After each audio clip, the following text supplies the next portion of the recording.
The book of Hebrew. Marako ikija wacha tuende katika nyimbo kitabu cha Golden Bells, wimbo namba 375. Golden Bells, wimbo namba 375. The Lord is our rock.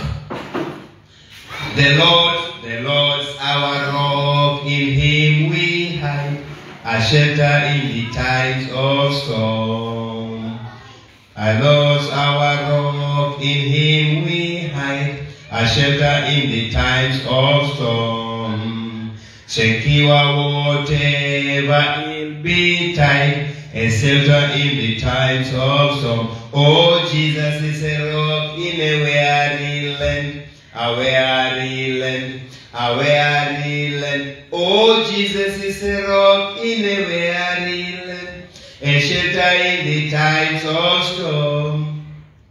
A shade by day, defense by night, a shelter in the times of storm. No fears alarm, no foes affright, a shelter in the times of storm. Oh, Jesus is a rock in a weary land, a weary land, a weary land. Oh, Jesus is a rock in a weary land, a shelter in the times of storm. The raging storm may round us beat, a shelter in the times of storm. We'll never leave our safe retreat, a shelter in the times of storm. Oh, Jesus is a rock in a weary land, a weary land, a weary land. Oh, Jesus is a rock in a weary land, a shelter in the times of storm. O rock divine, O refuge dear, a shelter in the time of storm. Be thou our helper ever near, a shelter in the times of storm. O rock divine, O refuge dear, a shelter in the times of storm. Be thou our helper ever near, a shelter in the time of storm. Oh, Jesus is a rock in a weary land, a weary land, a weary land. Oh, Jesus is a rock in a weary land, a shelter in the times of storm. The Lord's our rock, in him we hide, a shelter in the time of storm. Secure whatever ill betide, a shelter in the time of storm. The Lord's our rock, in him we hide, a shelter in the time of storm.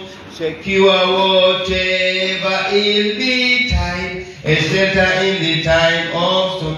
Oh, Jesus is a rock in a weary land, a weary land, a weary land. Oh, Jesus is a rock in a weary land, a shelter in the time of storm.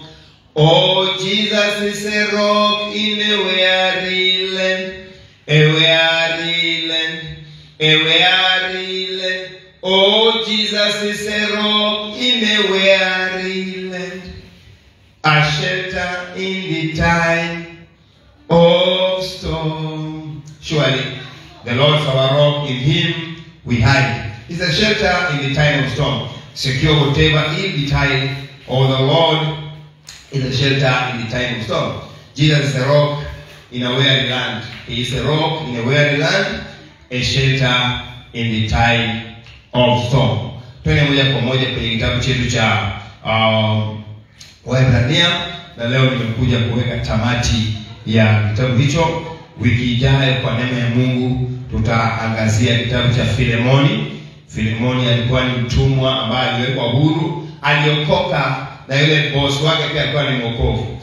Paulo akimwandikia boss wa Filemoni anamwambia, sasa ijapokuwa ni mtumwa wako, lakini utamchukua huyo mtumwa kama ndugu yako. Hiyo kitabu cha Filemoni ambao tutaanzia wiki inayokuja. Na wewe Filemoni pia utampa heshima kama ndugu, lakini pia baada kwa utakuwa unampa heshima kama vile kwa bosi wako. So akamwambia utakuwa huru. Na Filemoni alipowekwa huru akabaki pale pale. Zamani kulikuwa na sheria kwamba ikiwa wewe ni mtumwa inaweza fika wakati ambao yule bwana anaamua kukuachilia huru urudi kwenu, lakini pia inakuwa ni maamuzi yako kama ndio utarudi kwenu au utabaki kukaa na yeye. Maana wengine ilifika wakati huwezi jua kwenu, labda umechukuliwa kwa mdogo na ujui kwenu. So hiyo ni uhondo kwenye kitabu cha Filemoni. Yaani kitabu cha Filemoni inaonyesha kwamba Bwana wetu ni mmoja, both employers and employee. Okay, nisiende kabla tujafika. Hiyo utajua wiki ijayo. Both employers and employees, all of us, we have one Lord, and this Lord is Jesus Christ. So Paulo alikuwa anamwandikia yule boss, anamwambia sasa utamkubali Filemoni sio kama mtumwa, lakini utamkubali kama ndugu. Wiki ijayo Philemon is just one chapter. Kwa hivyo tutapiga na kutoka hapo kwa Titus, kitabu cha Titus ama Tito, na tutasoma mbele. Sasa leo wacha nisome leo nitamati kitabu cha Waebrania, lakini wacha nisome verses 1 because wacha nisome verse 1 or chapter 1. Nasoma chapter 1 but I'm saying now wind up this book, na imekuwa very enjoyable. Nimeanza kuiangazia mwaka jana, na sasa hivi tuko mwezi wa 6 hii mwezi wa 6, na tumeona baraka nyingi sana. Hata mimi mwenyewe ninapochambua maandiko haya, the only secret I received from preaching from book after book, nikiangalia the authors, inaitwa main what, inaitwa the main idea, the author's main idea, na the intent, inaitwa the author's the main idea and the transformation intent. Ina transform pia mimi, because wakati wetu kuhubiri unafikiria wewe uchukue uongee na watu, lakini ukisoma book after book ni kwamba hata mimi pia kuna sehemu ambapo ninaweza kusaidika nao. Sasa tunasoma kitabu cha Waebrania mlango wa kwanza na mstari wa 5 mpaka wa 9. Basi tunaenda namna hiyo. Wacha tusome. Inasema hivi, Waebrania mlango wa kwanza mstari wa 5 mpaka mstari wa 9. Kwa maana alimwambia malaika yupi wakati wowote kwamba ndiwe mwanangu, mimi leo nimekuzaa, na tena mimi nitakuwa kwake baba, na yeye atakuwa kwangu mwana. Hata tena amletapo mzaliwa wa kwanza ulimwenguni, asema na wamsujudu malaika wote wa Mungu. Na kwa habari za malaika asema hivi, afanyaye malaika wake kuwa pepo. Pepo si ile pepo ni upepo. Biblia inasema he makes the angels to be winged, not demons. Because inaweza kuwa mistaken ndio wanasema that he makes the angels become demons. No, the Lord can make angels become wings, malaika wake kuwa pepo na watumishi wake kuwa miali ya moto. Lakini kwa habari za mwana asema, kiti chako cha enzi Mungu ni cha milele na milele, na fimbo ya utawala na fimbo ya ufalme wako ni fimbo ya adili. Umependa haki, akimwambia mwana, anamwambia mwana, umependa haki, umechukia maasi. Kwa hiyo Mungu wako amekutia mafuta ya shangwe kupita wenzio. Wewe kupita wenzio. Bwana Yesu asifiwe. Ukumbuke kuna word ambao nimerudia sana, the word superiority. Hii word superiority ina maana ya the most excellent and also better. Now, nimesema leo we are winding up, and we must know now that who is the author. Tunasema the author is unknown. Haijulikani mwandishi wa kitabu cha Waebrania, na wengi hukatia wakasema ya kwamba ni Paulo, lakini kama address hajasema ni Paulo aliandika, hatufai kuongezea wala kupunguza. Tulitambua kwamba kuna watu aina mbili. Kuna watu wanaitwa nini? Wanaitwa legalism, na kuna watu wanaitwa liberalism license. Liberalism license ni wale watu wanaitwa huru kiholela. Wanatumia maandiko wanavyotaka ili wapendeze, ikaweze wao ndio waongee kwa niaba ya maandiko, wao ndio wanaongea. Alafu wale legalism ni watu ambao wana exaggerate. Na maandiko yanasema tusiongeze wala tusipunguze. Kwa hivyo kama mwandishi wa kitabu cha Waebrania hajatamkwa kwamba ni nani, hatuwezi kuwa na uhuru wa kusema ni Paulo ama ni nani. Lakini nilisema kwa ladha ya hicho kitabu inaonekana huyu aliyeandika labda alikuwa ni Paulo, ama akawa ni mtu aliyefanya kazi kwa karibu sana na Paulo. Maana mtu kikaa naye pamoja kwa muda huwa unakuta kwamba hata mnapoanza kuongea, mimi na rafiki yangu ambao ni gugumizi, lakini tukikaa pamoja sasa zingine kwa muda mrefu wanakuwa nyote mnaanza kuwa na chembe za ugugumizi, lakini yeye pia kwa upande wake ule ugugumizi wake unapungua. So mnakujaga kwa nini karibu kidogo, mnakuja pamoja, mnashikana. Kwa hivyo yaonekana aliyeandika kitabu cha Waebrania ni mtu aliyefanya kazi close sana na Paulo. Maana ladha ya Pauline epistles zinaonekana kwenye kitabu hichi cha Waebrania. Okay, genre yake ni aina gani? Ni aina ya kitabu kinaitwa ni epistle, ni nyaraka. Nyaraka ni barua. Kwa hiyo mpaka ujue kwamba ni kitabu cha aina gani, basi ni barua. Na hii barua lazima tujue kwamba imeandikwa kwa nani. Sasa tunatambua kwamba ukisikia pale anaanza kusema Mungu ambaye alisema, by the way hajaandika address, akasema Mungu ambaye alisema na baba zetu katika manabii kwa sehemu nyingi na njia nyingi, kwa mwisho wa siku amesema na sisi katika mwana aliyemweka kuwa mrithi wa yote, tena kwa yeye alifanya ulimwengu, yeye kuwa ni mng'ao wa utukufu wake na chapa ya nafsi akivichukua vyote kuwa kwa amri na uweza wake, akiisha kufanya utakaso wa dhambi, aliketi mkono wake wa ukuu wa Mungu huko juu. Hiyo tumesoma mlango wa kwanza mstari wa kwanza. Sasa basi tunaona kwa maandishi haya ameandikia, kuna sehemu ambayo tunataka kujua yule ambaye aliwaandikia. Tumesema kwamba mwandishi hajulikani, lakini kwa wale aliyowaandikia, twende kwa mlango wa 3 mstari wa 12. Kwa hivyo the author knew his recipients very well. He calls them brethren. Kwa mfano mlango wa 3 mstari wa 12, maandiko yasema hivi: angalieni ndugu zangu, usiwe katika mmoja wenu moyo mbovu wa kutoamini kwa kujitenga na Mungu aliye hai. Kwa hivyo anasema anawaita ndugu zangu. Kwa hivyo ni kwa wapendwa, watu ambao kwamba anawajua. Yule ambao wamefika sasa hivi tunafanya conclusion leo. Tunakunja kitabu cha Waebrania na next week tunaingia kitabu cha Filemoni. Sasa basi tunaifanya kwa ufupisho siku hii ya leo. Okay. Kwa hivyo tunaendelea pale Theophila safari fungua Waebrania, tunaendelea mbele, tunasaidia kusoma. Na nataka kujua the audience walioandikiwa. Tumesema kitabu chenyewe ni barua. Genre yake ni barua. Asilia ya kitabu hichi ni barua. Alafu wale ambao anaandikia, mlango wa 3 mstari wa 12 anawaita wandugu. Hebu soma mlango wa 7 mstari wa 5. We want to see the people whom this man is writing. Waebrania 7:5. Tunaruka tukienda. Waebrania 7 mstari wa 5. Nasema vipi? Yes. Nasema katika wana wa Lawi na wale wapatao kwani. Hiyo ni kitabu cha Waebrania 7 mstari wa 5. Waebrania 7 mstari wa 5. Twende mbele basi. Nasema hivi. Na katika wana wa Lawi, yes, au wale wapatao kwani wana amri kutoa sehemu ya 10 kwa watu wao, yaani ndugu zao. Okay. Kwa hivyo unasikia anaongea kuhusu ndugu na wanawali. Ndio niliwaambia kwamba kitabu hichi kimelinganishwa na kitabu cha Walawi.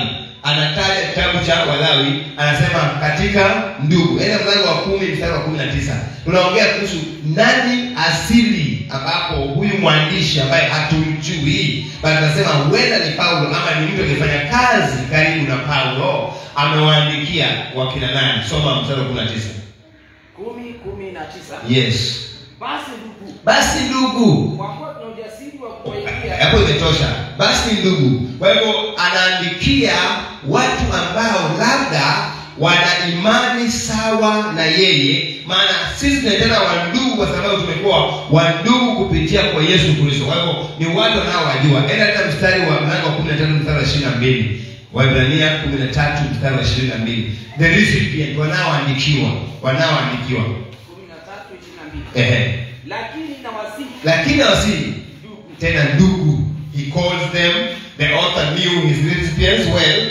He calls them brethren. Ninawasihi tena ndugu. Hebu soma 6:9. Mlango wa 6 mstari wa 9. Ndio anaelewa wale watu wanaoandikia. Kama vile unapoanza kuandika barua, lazima kuwe na mtu ambaye unamwandikia. Barua haiandikwi tu hewani. Hata sasa hivi napoongea na audience wangu ambao ni wale kwa kanisani na wale ambao wanafuatilia kwa mitandao. Na saa zingine naitoa kwa Facebook, napeleka kwa YouTube, naipeleka kwa TikTok. Kwa hivyo hao ndio wale the recipient, the audience, wale watu ambao ninawazungumzia. Kwa hivyo huyu hazungumzi na hipsters, anazungumza na waamini, anawaita ndugu. Anasema ujasiri tuko nao katika Kristo. Umefika? Soma. Waebrania 6:9. Lakini wapenzi, ijapokuwa tuanana hayo, katika habari zenu tunasadiki mambo yaliyo mazuri zaidi na yaliyo na wokovu. Katika habari zenu tunasadiki mambo yaliyo mazuri tena yaliyo ya wokovu. Kwa hiyo anawajua anapoandikia, hawaandikii hipsters, anawaandikia wandugu ambao amejua habari zao, anajua mambo ya wokovu wao. Kwa hivyo unapoongea na audience wako, watu nao wajua, you share your heart to them. Now the author, the recipient, wanaopokea habari hizi anawaita watu hawa wandugu. So then we converse who have heard the converse. So hebu soma mlango wa 2 mstari wa 3. The recipient, sio wenye dhambi. Kwa hivyo kitabu hichi basically sio kwa mataifa. Tunaweza kusema kwamba hata kama ilikuwa ni watu hawajaokoka, lakini wanaweza kuwa ni wenye imani ya dini ya Kiyahudi. Na kama tunasema watu wameokoka, ni watu waliojazwa Roho, ambapo wako na imani ambao tunasoma kutoka kwao. Soma mlango wa 2 mstari wa ngapi nimesema? 3. Soma. Sisi tutapataje kupona? Tusipojali wokovu mkuu namna hii. Amen. Wale ambao anawaandikia ni waokovu, si watu wenye dhambi, ni watu wenye msimamo, ni watu wanaomkiri Yesu, na wanawaambia inabidi tujali wokovu. Ndio maana mimi katika injili, wengine nikisema injili yangu, kwa mfano kuona utata, nikisema kanisa langu, na nilisikia mmoja alikasirika eti Ruto akisema serikali yangu. Sasa nasema ni yako. Of course ni yangu, kwa sababu mimi pia I am a partaker of blessings of this pulpit. Bwana sifiwe. Kwa katika injili ambayo nahubiri, ndio Paulo anasema injili yangu. Sio kwamba ni injili ambayo inaenda kinyume, anasema injili hii ambayo nahubiri. Na mimi injili hii ambayo nahubiri huwa nasisitiza kwamba emphasis, watu lazima watetemeke kwa wokovu. We must handle well. Mimi sio Calvinism. Watu wa Calvinism wanaamini one saved always saved. Na mimi naamini kwamba you can lose the salvation. If you play around them, you can lose the salvation. Hata kuna watu wamewahi kuja makanisani na wakaombewa wakapata uponyaji, wakafika nyumbani wakafa. Kwa sababu gani? Waliacha hiyo uponyaji kanisani. They could not carry the miracle to home. They could not. Because everything must be taken care of. So anawaandikia kuambia ni wapende. Rudi hiyo mstari tusikie vizuri. Sisi je? Tutapataje kupona? Tusipojali wokovu mkuu na hii. Kwa hivyo anaongea na watu ambao wameokoka. Wajali wokovu. Ilifanya kwa ajili ya wokovu, lugha ya kwanza ni kwa ajili ya Wayahudi. Ndio maana anawapeleka kwa kafara kwenye kitabu cha Leviticus. Kama nilifanya traveling instruction ambayo tutafanya pale mbeleni. Maana leo nimemalizia, lazima nifanye kwa ufupi. Lakini pia anaongea na Wakristo waumini ambao wametapakaa katika ulimwengu wote, ili kuatia moyo na pia kuwaonya. Anawaambia hatuwezi kupona tusipojali wokovu mkuu wa maana hii. So we must take care of the salvation. Lazima tukaweze kujali wokovu mkuu namna hii. Kwa hivyo katika background mwandishi atumjui, lakini ladha yake inafanana na mtu ambaye amekaa kwa karibu na Pastor Paul, Apostle Paul. Lakini wale ambao wanaandikiwa ni either the Jewish Gentiles ama the Jewish ambao katika nchi yao kule, alafu nyingine ni kwa ajili ya believers ambao wametapakaa, awe ni Mkristo, ni Myahudi ama si Myahudi. Sasa huyu bwana intention yake ni nini? The main theme, the main idea, anawaza nini? Anawaza nini? Idea yake haswa ni nini? Tunaona kitu ambacho anarudia. The author wanted to exalt Christ.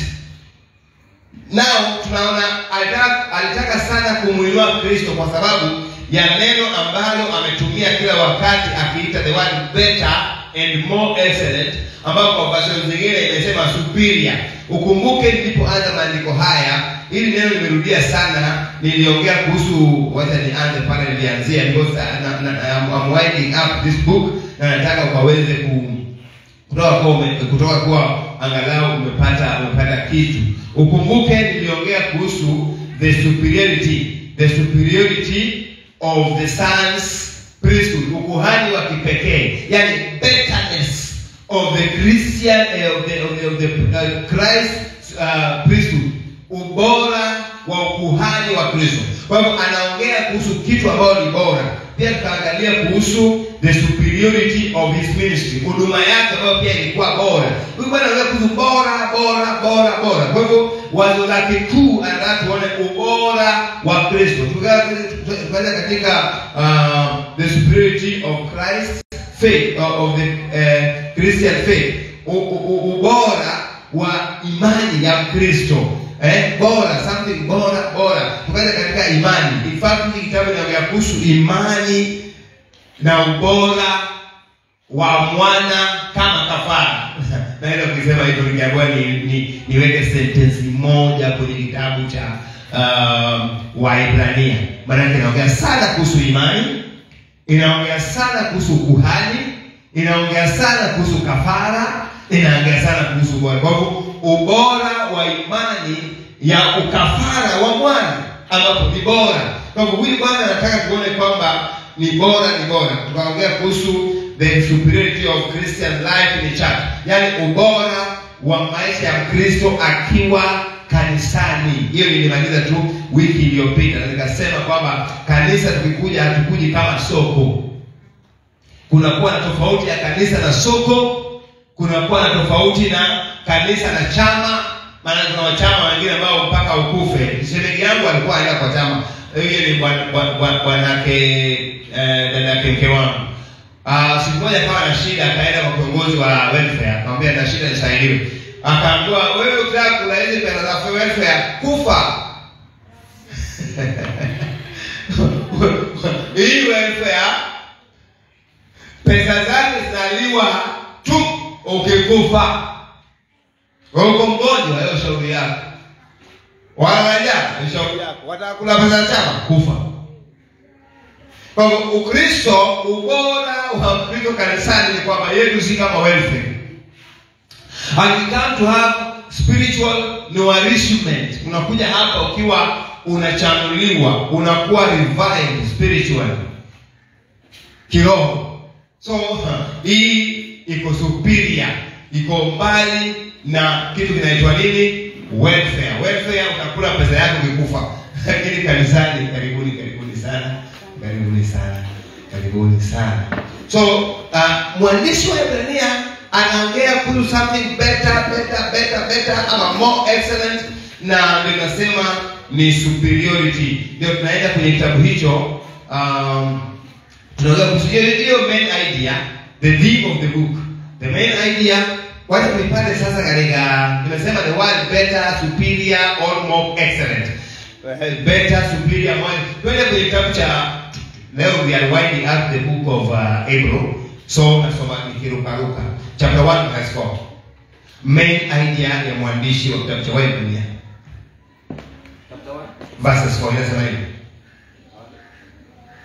Mlango wa kwanza mstari wa 4. Ibrania. Amefanyika bora kupita malaika. Na tafuta maneno yanaitwa nini? Bora.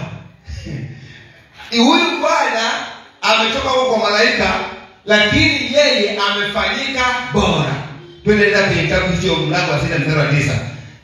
Mlango wa 6. Kwa hiyo chanuka tunaenda haraka kwa sababu leo we are winding up the book and next week tunaanza the book of Philemon.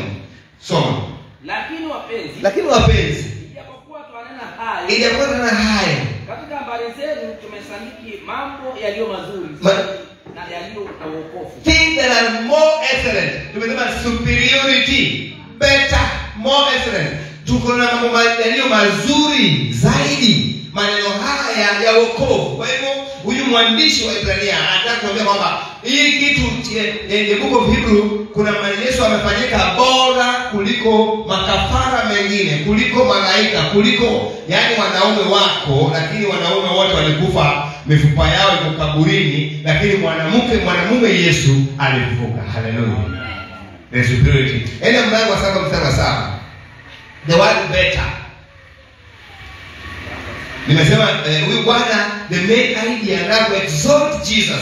I want to show that Jesus is better, more excellent, superior than angels, than all prophets and saints. Na hapa wanadamu wanapatikana na kufa kutoa sehemu ya 10. Na hapa wanadamu wanakufa, wanachukua fungu la 10. Mimi hapa nikiwa katika madhabahu hapa nachukua fungu la 10. Melkizedek alichukua fungu la 10. Levi na nyumba yake alichukua fungu la 10. Wanadamu wanaopaswa kufa wanachukua fungu la 10. Saba. Wala haikamshiki kwamba mdogo ubarikiwa na mkubwa. Alafu na hapa wanadamu patikanao na kufa kutoa sehemu ya 10. Okay. Bali yuko yeye akijuaye kwamba yu hai. Better. Hapo tunaona neno bora. Maana yeye yuko hai, happy. The superiority of the Son. The author wants us to know that they are men, they are apostles, they are angels, but the Son of God is more better, is excellent. He is superior. Enda mstari wa mlango wa 7 hiyo, mstari wa 19. Mstari wa 19. Kwa maana ile sheria inayokamilisha neno na pamoja na hiyo uliingizwa matumaini yaliyo mazuri zaidi, ambayo kwa hiyo twashuhudiwa Mungu. Yaliyo mazuri zaidi. I want us to see the word better, the word more excellent, the word superior. The word superior. Hebu enda verse 22 19.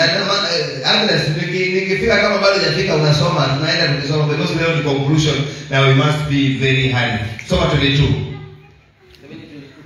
Basi kwa kadri hii Yesu amekuwa mdhamini wa agano lililo bora zaidi. Kwa kadri hii Yesu amekuwa mdhamini wa agano, lakini hili agano liko bora zaidi. Nataka uelewe huyu Bwana, the main idea anataka tujue kwamba Yesu yuko bora kuliko makuhani waliochukua waliochukua fungu la 10 wakafa. Ako bora kuliko makafara yaliyochinjwa kila mwaka. Yuko bora kuliko malaika na wanadamu, amefanyika bora. Yuko bora kuliko mitume wengine wote na manabii wote. The superiority of Christ ndio huyu mwandishi ana-emphasize. Hebu enda sana 8:6. Alafu hapo tutafute 9:23. Lazima tuende kila mahali ambayo inaongea anatafuta neno superior. Wewe soma 8 verse 6 Theophilus.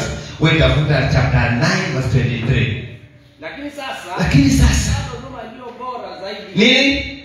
lakini sasa amepata huduma iliyo bora zaidi. Amepata huduma iliyo bora zaidi kwa kadiri alivyo mjumbe wa agano iliyo bora. Huduma yake ni huduma iliyo bora zaidi, na yeye pia ni mjumbe wa agano ambapo agano lake liko bora. The distinction, the contrast between Jesus and others. Anasema kuna siku ambayo Mungu aliwahi kumwambia malaika, leo wewe ni mwanangu, mimi nimekuzaa. Na teta na nazidi kuteta na wanaolinganisha Yesu na nabii. Na nazidi kuteta na wanaozidi kujaribu kumlinganisha Yesu na mtume. No, this one is superior.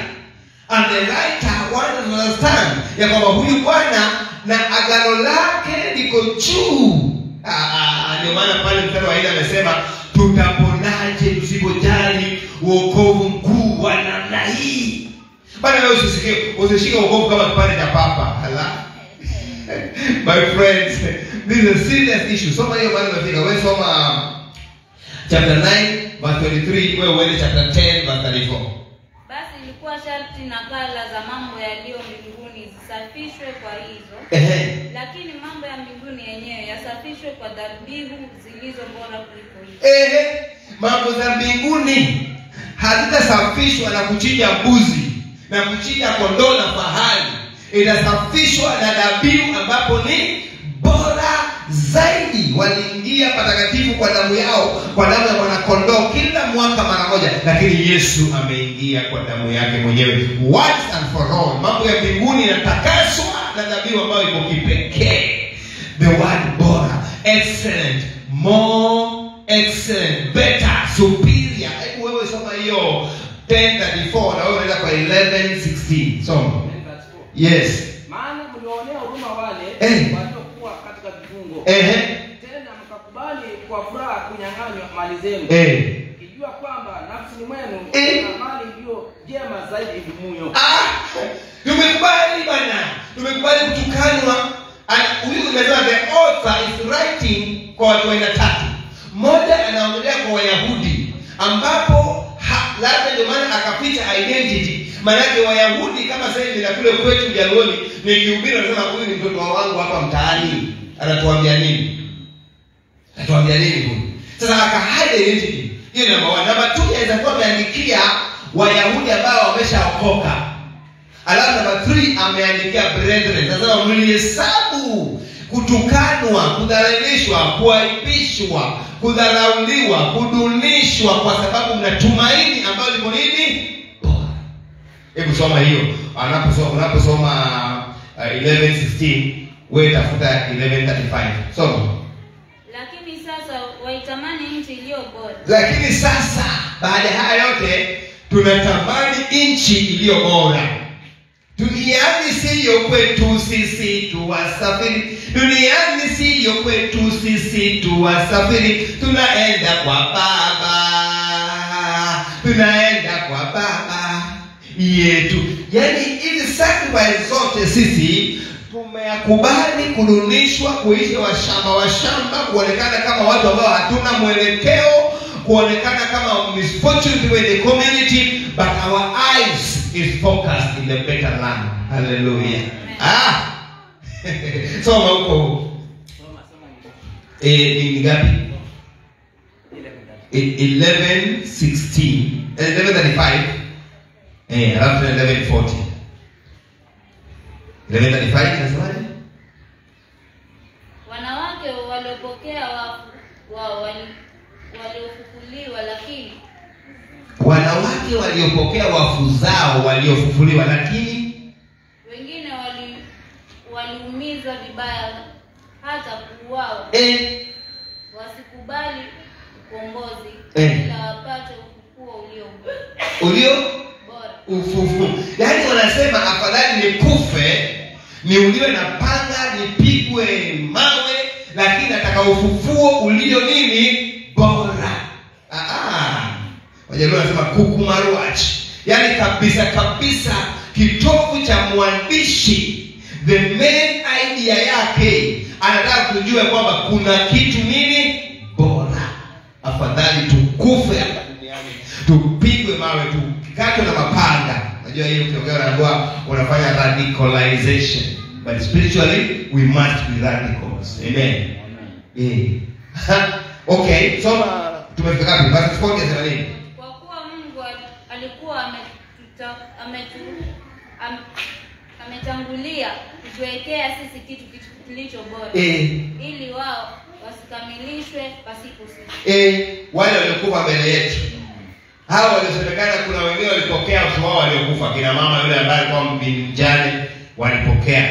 Kuna wale ambao pia waliuliwa, walikufa jangwani, lakini mpaka sasa hivi Bwana asifiwe. Maandiko Ufunuo anasema huwa wanauliza, mbona hatupewi thawabu? Those patriots ambao walikufa kabla ya sisi, hapo nao hawajaingia rahani, wanatungojea sisi ili tukuje, aidha yaani Kristo aje akipata kwa hai tuende tuungane nao. Ndio bali mkuu alikuwa akiimba, anaimba ikulu ya mbinguni ndani ya jiji lile, machangudoa hawaingie.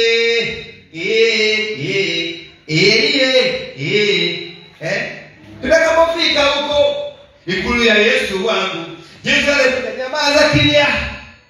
Watakapotukia hao ni akina nani? Watakatifu wana. Huyu anaitwa nani? Nafikiri kwa atakuwa Abraham anauliza mimi sasa. Na huyu anaitwa nani? Ananiambia mtakatifu mwana wa Mungu. Yerusalemu itanyamaza kimya. Watakatifu tukiingia hao ni akina nani? Watakatifu wana. Agano lililo bora, ufufuo ulio bora, nchi ulio bora, tumaini lililo bora, everything bora, but iko na gharama. Ndio maana last week nilisema ya kwamba tusikatae kuadhibiwa kama vile mwana anavyoadhibiwa. Mwana apendwaye ndiye anayerudiwa na kukemewa. Na anasema kama hamkemewi, nyinyi wana haramu. This one needs discipline, my friend. Tuachane hii kanisa la leo na kwamba this is my portion, I'm going to heaven. Suffering is not your portion. I tell you for free, if suffering is not your portion, you will not know God, the real power of God. Mpendo, wewe huwezi kujua maana ya kushiba kama hujawahi na njaa. Bwana tuelewane hapa. You won't. Huwezi jua maana ya msamaha kama hujawahi kosewa.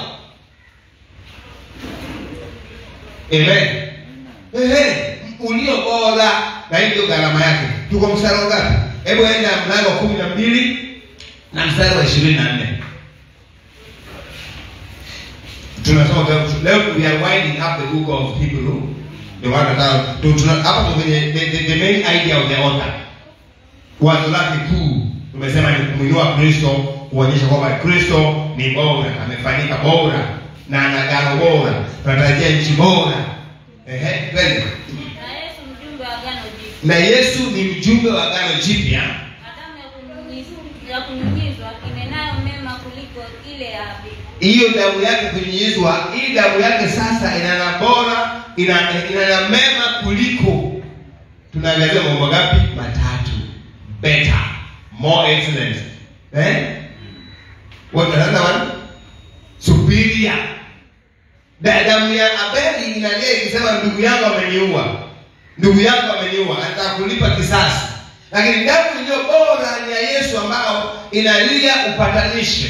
Yaani wewe hata umekosewa, lakini kwa maana uko chini ya agano lililo bora, watafuta jinsi ya kuona mema. Hauoni mabaya, unaona mema. Adamu ambalo liko bora. Bwana asifiwe. Sasa unajua hapo ndio ilikuwa ni nini? Ndio the main theme ambayo unaona nimeelea sana. Ilikuwa tuelewe ya kwamba mwandishi wa kitabu cha Waebrania alikuwa anamaanisha nini? Anatafuta nini? Kwa hiyo anatafuta tujue kwamba Yesu yuko bora, agano lake liko bora, nchi tunayotazamia pia liko bora, imani yake Yesu iko bora, imani yetu iko bora, hata ushirika wetu pia iko bora. Amen. Lakini ukiandika barua huwa una sababu. Amen. Kwa maana hata ukiandika barua tunaleta mastori, lakini baadaye utaitisha na mwanangu hapo sahihi nilikuwa nahitaji tunalima nitumiwe hela ya kupalilia. Baada ya maana ya ujumbe, sasa what is the transformation intent? Kusudi lake nini anadai kwa watu wakishaandikia? The author wanted to move these believers from their states of development to pattern of growth. Narudia tena polepole. The author wanted to move these believers. Kumbuka tulisema walioandikiwa ni waumini. Ni watu ambao anawajua. Maana katika prayer anaweza wapendwa wateule.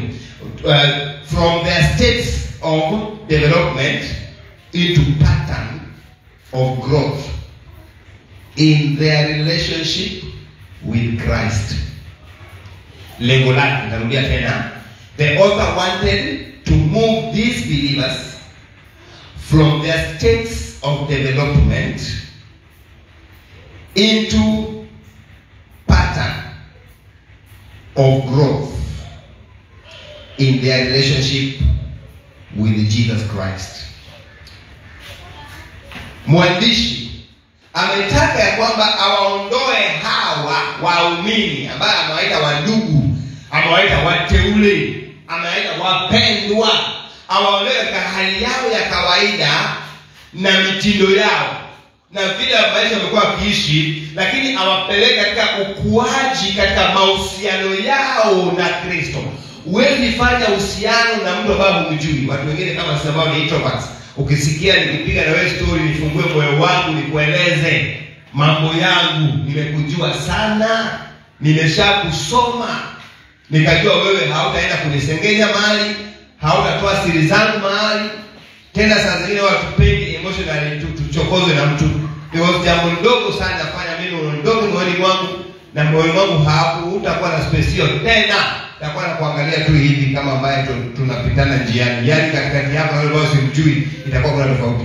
Kwa hiyo hapa sasa amewajua ni marafiki zake, ni wandugu wapendwa wa imani. Jamaa zamani wakamba walikuwa kiba. Hana samaki beba mwenge kale dakibu. Kimbuia wacho, kimbumikia lula. Hana samaki beba. Yaani wapendwa wa kiroho. Kwa hivyo amewajua. Hawa ni maana asema kibeba. Bwana sifiwe. Sasa nataka awaondoe katika vile wamezoea. Wamezoea ibada hii. Hata wengine huenda bado walikuwa wanatoa kafara ya ng'ombe na mbuzi. Wanataka ni Wayahudi hapa. Anataka kuwaondoa. Hata Bwana sifiwe. Nataka hapa kanisani hata kuna wengine bado tukienda kwa kwetu leo. Framework versus text. Kuna wengine wamekuja kanisani badala ya baraka.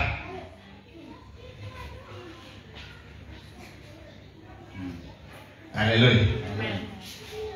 Niulize mwenzako kwa nini ulikuwa uliokoka, muulize huyo mtu. Hapo muulize mwenzako kwa nini uliokoka. He understood their states. Anataka awahamasishe, awaondoe katika hiyo hali mpaka kuwe na uhusiano mwema, wakuwe katika uhusiano. And that is my heart desire also. My transformation intent, ningependa watu watoe katika hiyo kawaida, wakuwe katika mahusiano yao. Sikiza, utakujua kama wao ni cult, ni pastor ambao anakuambia siku fulani mimi nitakuwa naombea watu. Sasa leo mpaka laini. Sasa anataka kuondoa katika kumwamini Kristo mpaka ujenge imani kwake. Be careful my friend. Be careful na pastor ambaye amekazana tu siku hii itakuwa niko hapa, siku hii itakuwa ni hivi, jioni na hivi, jioni na vile, jioni na vile kwake. The real pastor, na sijipigii debe. Na pia naweza jipigia debe. Ni yule ambaye anataka uhusiano wako wewe na Kristo iwe ni mwema. Ujue kujiombea mwenyewe kwa Mungu. Haleluya. Huyo Mungu vile nakwenda kwake mimi, ndio vile wewe pia unaweza kwenda kwake. Amen. Doliano kweli walioenda Nigeria alafu afike airport wasikie TB Joshua amekufa jana. What next?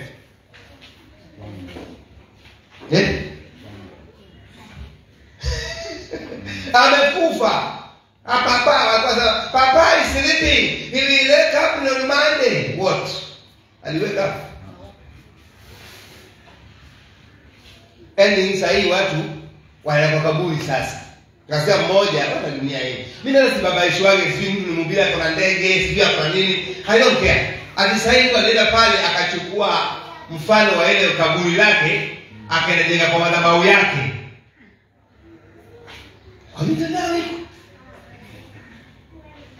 So those people that this man was writing to, kuna aina fulani ya tabia walikuwa wamezoea. Walikuwa wanataka awaondoe katika, japo kuwa hiyo tabia ina maendeleo. Manake kuna huyu alianza kuombeaga wafu Katoliki, alitambua watu walikuwa watoe sadaka. Alipoambia kwamba ulete ni kuombee babu yako aingie mbinguni, akajua kuna uhusiano wa kina na wa mwanadamu na waliokufa zamani. Wakaambia lete sadaka, wakaanza sadaka. Na huyu jamaa alijitajirisha tu sana na hii imani ya kuombea waliokufa. Nasikiaje hiyo? So Paul wanted to take mioyo hawa watu kutoka katika mazingira yao apeleka katika uhusiano wao na Kristo. Now, okay, biblical theology, we can see the revelation of God speaking to them through Christ. Now Christ being revealed. Hebu tusomewe maana katika biblical theology kila kitabu ambacho nataka kusoma kuanzia Genesis mpaka Revelation lazima tumuone Kristo pale. Sasa hapa tunamuona Kristo mzima. Tukianza mlango wa wacha nisome kwa haraka time zile. Worship team wamefika kweli? Sione kama moja. Worship team wako wapi time? Verses 1 to 9 nasema Mungu ambaye alisema zamani, tunataka kutafuta Kristo, biblical theology. Mungu ambaye alisema zamani na baba zetu katika manabii kwa sehemu nyingi na kwa njia nyingi, mwisho wa siku hizi amesema na sisi katika mwana. Huyu ndio Kristo, tumeshampata hapo ndani. Ndio ni Hebrews chapter 1 tunaanza verse 1. Aliyemweka kuwa mrithi wa yote, tena kwa yeye alifanya ulimwengu, yeye kwa kuwa ni mng'ao wa utukufu wake na chapa ya nafsi yake, akivichukua vyote kwa amri ya uweza wake, akiisha kufanya utakaso wa dhambi, aliketi mkono wa kuume wa ukuu wa huko juu. Amefanyika bora kupita malaika kwa kadri jina aliloliridhi ilivyo tukufu kuliko lao. Kwa maana alimwambia malaika yupi wakati wote, ndiwe mwanangu, mimi leo nimekuzaa. Tena mimi nitakuwa kwake baba, na yeye atakuwa kwangu mwana. Hata tena mletapo mzaliwa wa kwanza ulimwenguni asema, na wamsujudu malaika wote wa Mungu. Na kwa habari za malaika asema, afanyaye malaika wake kuwa pepo na watumishi wake kuwa miali ya moto. Lakini habari za mwana asema, kiti chako cha enzi, Mungu, ni cha milele na milele, na fimbo ya ufalme wako ni fimbo ya adili. Umependa haki, umechukia maasi. Kwa hiyo Mungu wako amekutia mafuta ya shangwe kupita wenzio. Wewe Bwana, hapo mwanzo ulitia msingi ya nchi, na mbingu ni kazi za mikono yako. Kwa hivyo Mungu aliongea kwa malaika, aliongea kwa manabii, saa hii aongee. Tuelewane hivi. Maana hapo pia nikiongea vile naweza kuelewa. Hakuna manabii, lakini kuna roho ya unabii. Huyu roho wa unabii yanashuka kwa yote katikati yetu, na huyu mtu anasema Bwana anasema. Manake roho wa unabii umeshuka. La sivyo itabidi mwaka ingefika tuende kwa appointed prophet. Ako Nakuru basi tuelekea huko, ako Nairobi tuenda, ako Mombasa tuenda. Basi wengine wetu tutakuwa bila kuhudumiwa, manake wengine nauli pia hatuna ya kwenda huko. Hatuna. Ama sote tuende Magweni. Tukibebana sote hapa tunaondoshea. So roho ya unabii, Mungu aliongea na hao manabii wakati huo. Saa hii anaongea kupitia kwa nani? Kwa Kristo ambaye ndiye mwana. Sasa basi ndio nikasema kwa traveling instruction, kwa sababu ya muda nimesema leo I'm winding this book. Unasoma mwenyewe nyumbani traveling instruction.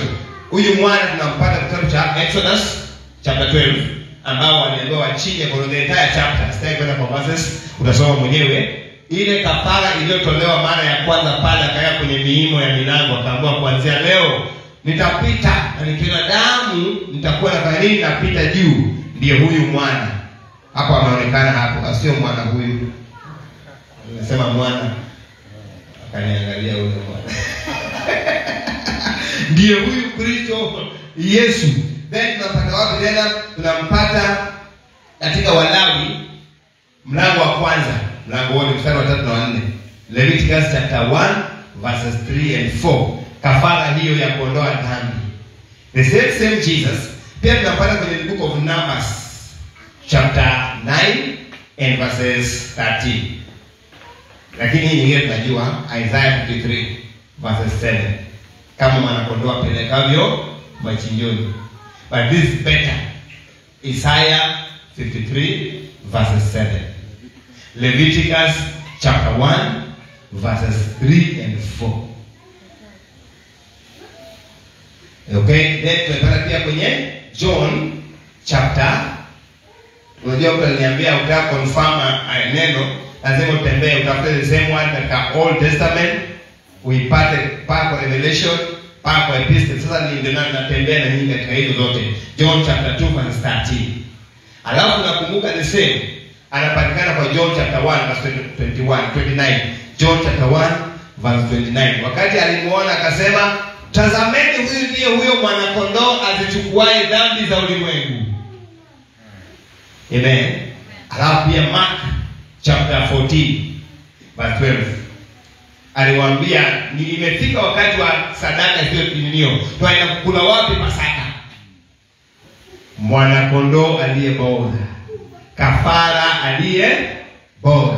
Sasa transformation text and framework. Maandiko imeshasema ya kwamba tuko na zamani Mungu aliongea kupitia kwa manabii na makuhani. Lakini sasa hii Mungu anaongea nasi kupitia kwa nani? Kwa Yesu Kristo, kwa mwana. Lakini ni ajabu kama nilivyopatia story ya last week ya kwamba marehemu Ida Hosa siku moja alikuja akiombea mama moja mgonjwa nyanya. Na unajua marehemu Ida Hosa alipokuwa ngambo Marekani akaambiwa mama yake amekufa. Akasema Mungu hakuniambia kwamba anamchukua mamangu. Chukueni mamangu mniwekee kitandani kwangu. Wakamwambia ameanza kunuka. Akauliza kitanda chenu changu. Basi kama changu chukueni mamangu mniweke pale. Akasema ameanza kuwa rangi ya majivu. Kitanda changu chenu. Lakini akamaliza siku 10 hajaja mama kitandani kwake. Kitanda cha mbili. Alipokuja akaingia akasema, mama, amka unipikie chakula. Mama akaamka akaenda kula chakula. Huyo ninaongea kuhusu Ida Hosa. Ida Hosa ni mtu ambaye alikuwa akimwambia mchawi kwamba leo hautaamka, hamki.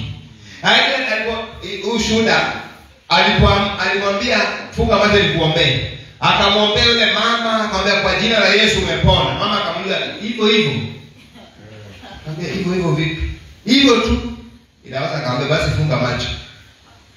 Akafunga macho. Usifungue. Akafunga. Ida Hosa akatoka akapata jojoloka hapo nje. Kamuua. Akaja kamrushia. Akasema katika jina la Yesu akarusha jojoloka chini. Mama akafungua macho. Nimepona.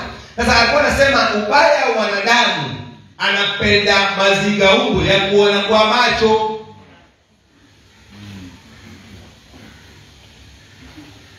Oh, hallelujah. I want us to get out of that. Hallelujah. The transformation intent from our framework. Si lazima mtu ukiongoa uanguke ndio wewe umepokea. Amen. Si lazima mtu akutabirie mambo ya kwenu ndio ujue akwambia sijui una dadako anafanya hivi na vile ndio wewe. Amen. Alimwambia kwamba hata kuna yule father, worship team na ngojaga nini, nashangaa mmekuja mmeketi. Mmechelewa. Nimwambia yule father alitambua akiombea babu zetu waliokufa zamani wanatoa sadaka nyingi. Na ndio kaanza kuombea ibada za wafu. Kama madhehebu zile ambazo naombea ibada za waliokufa lengo ni kupata hela. Maana mimi singefurahi nikumbuke nyanyangu aliyelea katika Ukristo nisikia anateseka jehanamu. Na inatoa kwa gharama yote, lakini kama ataombea gofilo hivyo kwa Islam. Kama ataombea gofilo atoke kule aje mbinguni, nitafanya. So it doesn't matter hata kama hiyo mafundisho inatoa pesa kiasi gani. Nikaambiwa kuhusu mmoja ambaye naye alikuwa ni pastor, akaona washirika wake hawatoi. Akasoma kitabu fulani, alipoenda akachukua msalaba. Kaja na hapo mbele hivyo, aanza kuifanya hivi. Akasema watu bana, anasema sasa change sadaka leo shilingi 200 kila mmoja alete.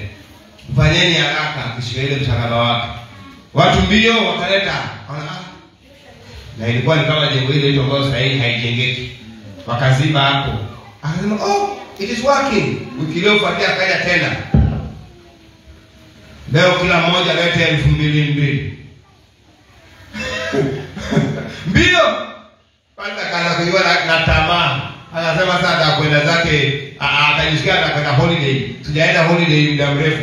Alikiambia washirika wawe kutoa pesa ya kunipeleka holiday. Akaja vile. Sasa alipokuwa anaambia watu sasa njooni mkotoe holiday, ile ndio speaker katika ikaanguka kaona haya.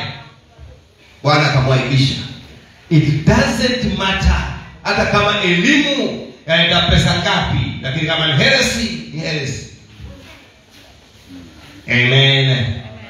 Tuna kafara ambayo ni bora. Amen. Tuna tumaini ambayo ni bora. Wenzetu walikubali kuuliwa. Wenzetu walikubali kuteseka wakijua tuna ahadi ya mji ulio bora. Nimesema mwandishi wa Ibrania amependa the one better, more excellent, superior. Tuna agano ambao pia ni bora.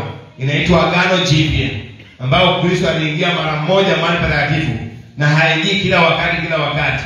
Na maandiko yanasema akiwaonya marafiki zake, anasema tutaponaje tusipojali wokovu mkuu wa namna hii. Ndio maana nikasema lazima tutembee katika kutetemeka.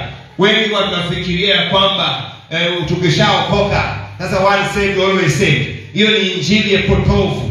Lazima tufanyie kazi wokovu. Lazima tuishi maisha matakatifu. Lazima tujue kuna mtu aliyetoa gharama wakati makuhani. In fact, sijui ni Ufunuo inasemanga kwamba na siku hiyo Mungu akauliza nani aende kwa niaba yetu. Kukawa na kimya juu mbinguni.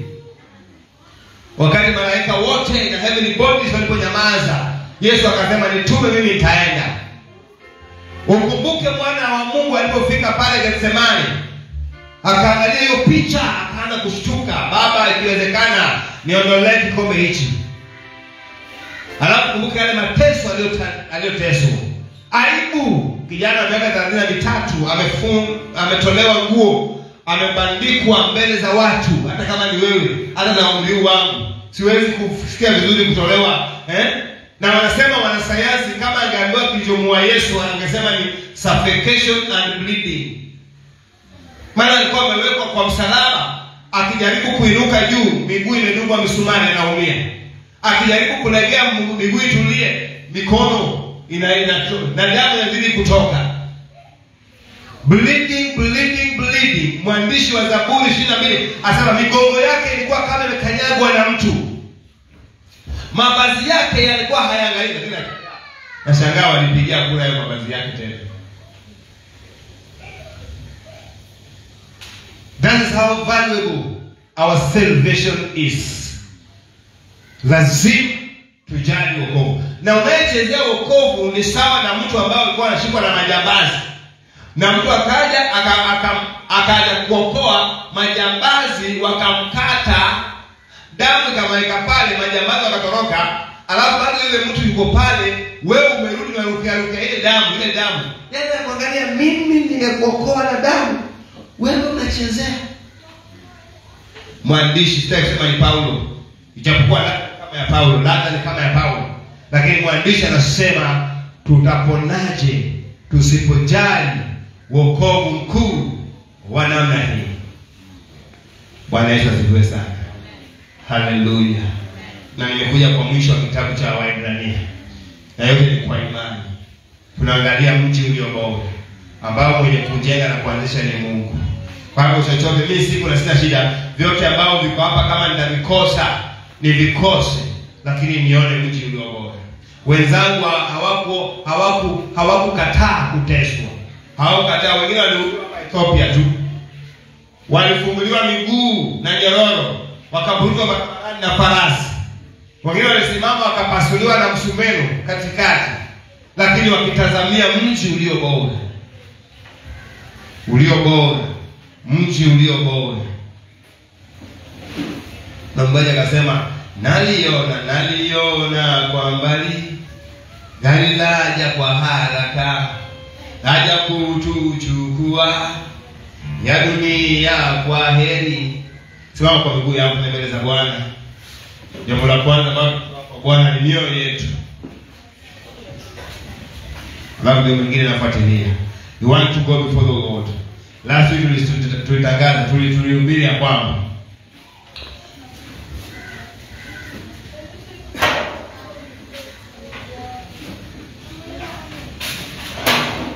Amen. Tulisema kwamba sadaka ambayo inatoka kwa Mungu ni sauti yetu na malimbuko ya midomo yetu. There is nothing you can give God except kumtukuza kwa maneno ya kinywa chako.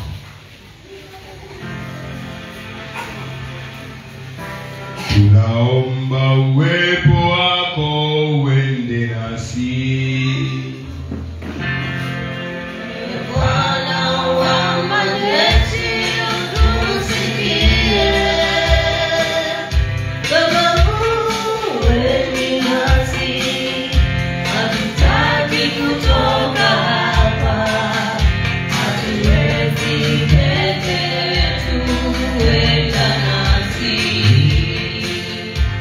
Watu wa shingo ngumu tusikie, hatufai mbele zako turehemu, tusafishe akapakose tena baka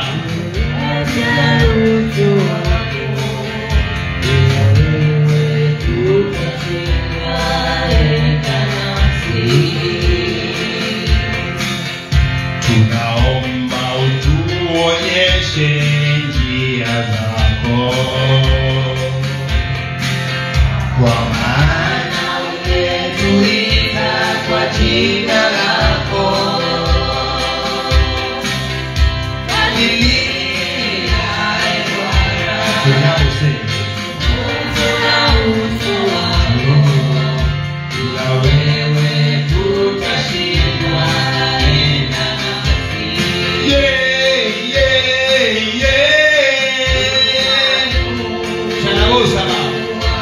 Mapango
yeye peke yake tumaini lako. Usifadhaike moyo, tulia kwa imamo. Moyo wangu, sifa Bwana. Ndio kwa moyoni mwako. Moyo wangu, sifa Bwana. Ndiye tegemeo tena la kudumu. Usifadhaike moyo, tulia kwa imamo. Moyo wangu, La, la, la, la, la, la, sifa Bwana. Moyo wangu, sifa. Kila mmoja kwa maneno yako aenda mbele za Bwana. Inua sauti yako, ongea na moyo wako. Mwambie moyo mpe sifa. Tafakari wiki nzima pale ambapo Bwana amekutoa. Tafakari tu because worship inategemea moyo na akili pia. Sio kiroho tu kuongea kwa lugha, hapana. You always meditate on the Lord has done for you. When the Lord has picked you from worship. Yeah. Moyo wangu. Mwito nyumbani. Endelea na kumwabudu Bwana kwa maneno ya kinywa chako. Tafakari pale Bwana amekuokota, pale Bwana amekuokota. Mimi Bwana aliniokota Bwana. Yelelebo, sharabarabaraba. Rababababababababababa. Shirarararabarabaraba. Yetelebo, shirababababababa. Kama kuna sadaka unaweza kupeana Mungu ni maneno ya kinywa chako. Huwezi kuniambia unaomba kimoyomoyo, hiyo hakuna. Kama kuona ufungua mdomo mwambie Mungu. Kama unampenda mtu huwezi mwambia kimoyomoyo. You can't, my friend, you can't. You can't come to me ukisimama pale unaniangalia uniambia unanipenda kimoyomoyo. Haijawahi kufanyika. Haitawahi kufanyika. Hata wakati unataka mtu ambao mtaishi pamoja kwa ndoa, huwezi kwenda kimoyo ukaongea na yeye. Never. It has never done. It has never happened. And it will never happen. Lazima uinue sauti yako mwambie Bwana the reason why you love him. Na ufungue kinywa chako. It is the only way ambayo unajua unampenda, kwa kumwambia kutoka moyoni. Na hata mimi nikajua mtu ambaye anaongeleza kutoka moyoni na hata ambaye anaongeleza kwa mdomo. Na kama mimi naweza kujua, na kama wewe unaweza kujua, Mungu ni zaidi. Anajua mnafiki, anajua mtu ambaye anaongea makelele, anajua moyo. Anasema hakika moyo uliopondeka Mungu hataidharau. Hakika moyo uliopondeka Mungu hataidharau. Hakika moyo uliopondeka. Jesus.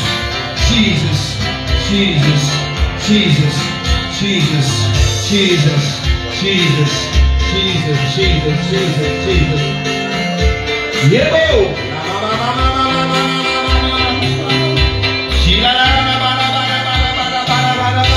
Kama vile unamwambia mpenzi wako unavyopenda.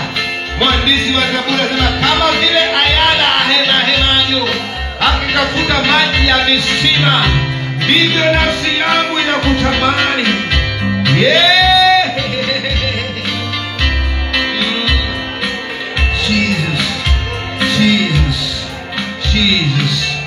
Jesus.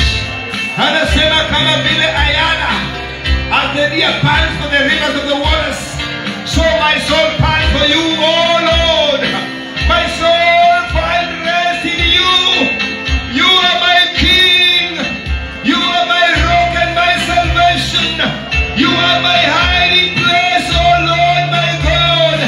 Oh, you secure. My soul finds rest in you. You are my fortress. You are my rock.